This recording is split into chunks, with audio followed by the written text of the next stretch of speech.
और ख़त्म नबुव्वत का कानून 73 का आइन जिसके अंदर ख़त्म नबुव्वत के जनाब शिक डाली गई, तो हमारे उलमा ने, अकाबिर ने बड़ी बड़ी कुर्बानियाँ दी।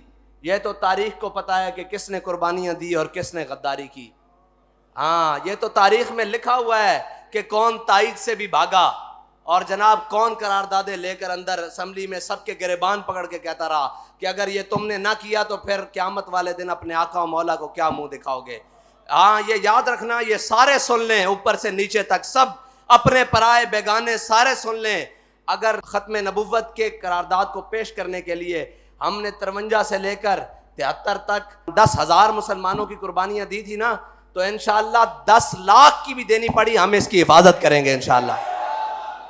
बल्कि 10 करोड़ की भी देनी पड़ी, हम हुजूर की ख़त्म नबुव्वत के कानून पर हिफाजत करेंगे इंशाअल्लाह।